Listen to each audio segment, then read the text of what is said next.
The third chapter. Aftermath. 5 months before the incident.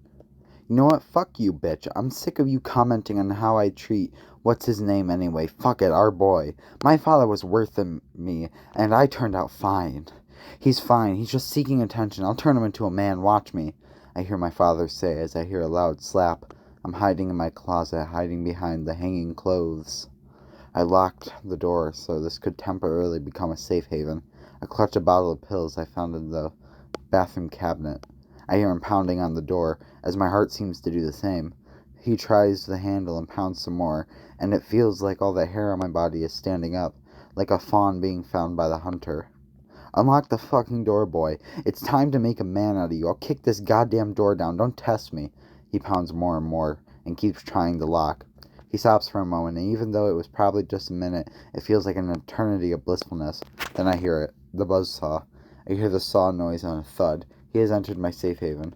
I open the bottle of pills and just chug them down as fast as I can, choking on each pill, trying not to choke too loud, as to not be found. Guess he's not here. I'll find you, boy. I'll make a fucking man out of you, he says, and I hear him stomping out. I look around the closet, decorated with clothes and old stuffed animals. I start to feel like I'm floating above this world, like the universe bends to me. I start to feel numb, as my senses become more and more numb. My vision becomes black. Dear God, our son took the pills. Call an ambulance. Greg, call a fucking ambulance. One day before the incident. Isn't nostalgia a weird thing? To feel something you can't describe? I guess it's proof that the past repeated. As the past repeats, I find myself in my room. My room is a mess, and there's a desk and dresser near the wall with my door. But my clothes are everywhere. I look around, looking at the dotted ceiling. Then, my door.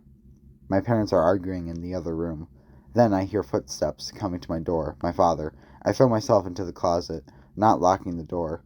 My closet doors have no slits, so you can't see through them. I hear him enter the room and walk around.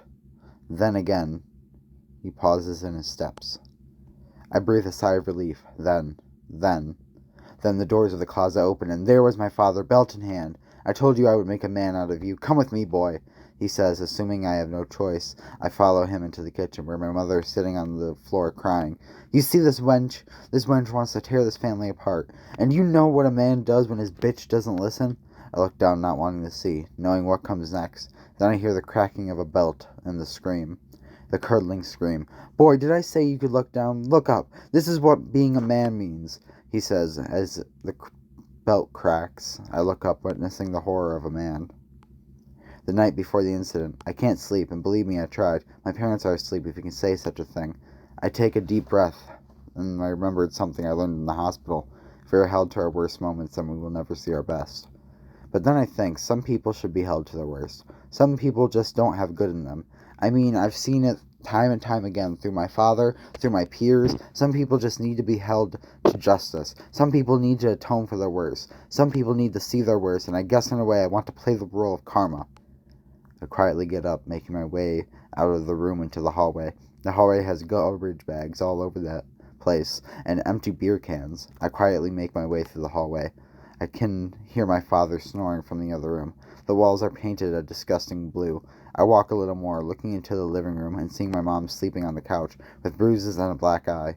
I take a deep breath and step on an empty beer can, an accident that could cost it all. I take a deep breath again. Somehow, the loud crinkle did not wake either of them. I make my way to the kitchen, being more careful. Walking into the kitchen, with the walls being an ugly brown, I make my way to the cabinet on the wall and open it. I carefully remove the pots and pans and pull them out. My cure. I pull it out and I cock it. 4 months before the incident. So are you aware of what happens in those memory gasps? Captain Obvious asks. I look at the doctor and sigh. No, I don't.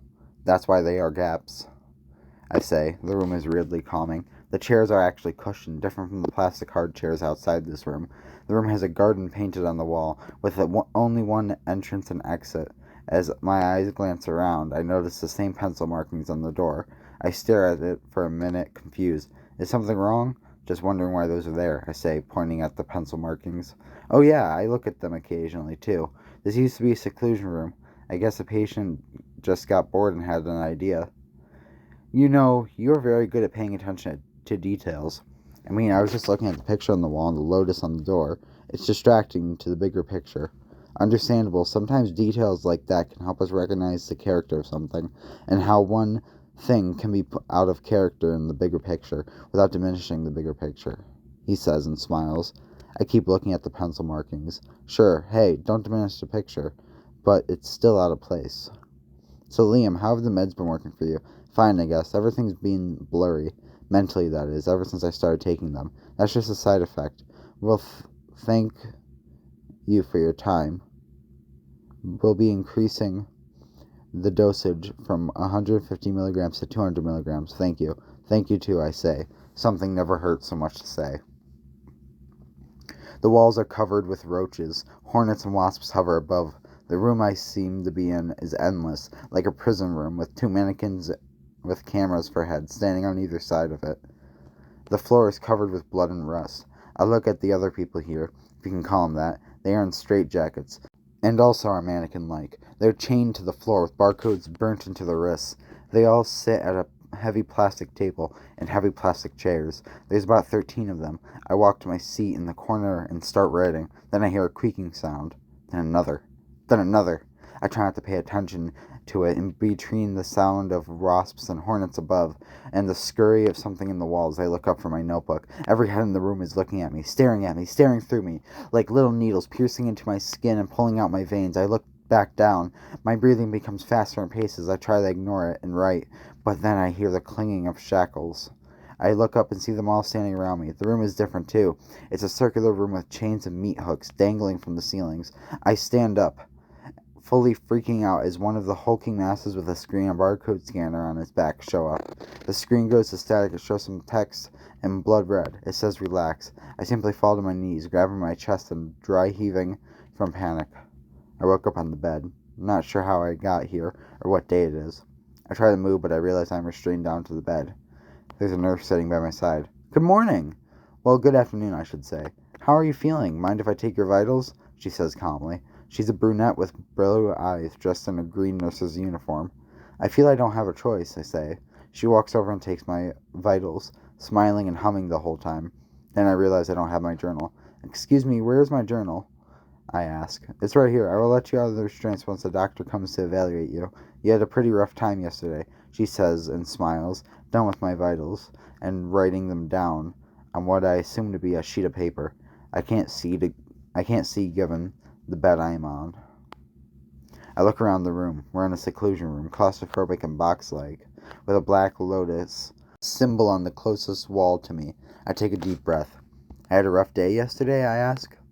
Yeah, you did, but that's alright. We can always come back from our bad moments. That's what makes us human. She smiles. I look at her. What was yesterday? Yesterday was Wednesday, the 13th. Do you not remember? She says in a worried expression. I don't. I have no idea what happened, to be honest, or how I ended up like this. I say. That's interesting. We'll just sit tight. The doctor will be with you for a bit, she says, smiling. Again, I feel I don't have much of a choice. It feels like an eternity has passed, but finally the doctor walks in after talking to the nurse. He's dressed in the same brown tuxedo, with a professional tie, carrying a binder full of paper. He smiles and sits down, getting down to my level. So it seems you and the nurse get along. That's nice. I heard you haven't been really making friends, he says. I guess I'm just better alone, I say in response. I'm sorry you feel that way. Heard you had a pretty rough time yesterday. Sorry to hear that, he says, opening the binding and clicking a pen. I heard that too, I say, glancing around the room.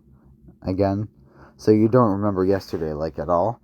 He asks with an expression of confusion. No, I don't remember anything that happened. I don't even know what day it is, let alone that anything happened the day before. I say, can I get out of these restraints? I feel they're unnecessary right now. Well, unfortunately, we have to complete this evaluation before I can take you out of the restraints. I do apologize, that's just policy. So what do you remember last? I remember talking to you, and that's about it. What happened? You entered the main living area and sat in the corner as usual, but then you started freaking out, and you kept screaming screams. I was called in and called to restrain you. You didn't fight back, so I didn't have them medicate you. I felt it was unnecessary. though I can get in trouble for that. Weirdly, you were pointing to the nurse in the room when screaming about the screen. Everyone was concerned about you. Even the patients. They all looked at you," he said. "So you remember none of that?" "No, I don't. I don't remember any of that," weirdly, I say, staring blankly at the ceiling. I feel there's a heavy weight on my chest, but honestly I cannot tell you why. "Hey, doctor, who was it that I was pointing at? Did I hurt them at all?"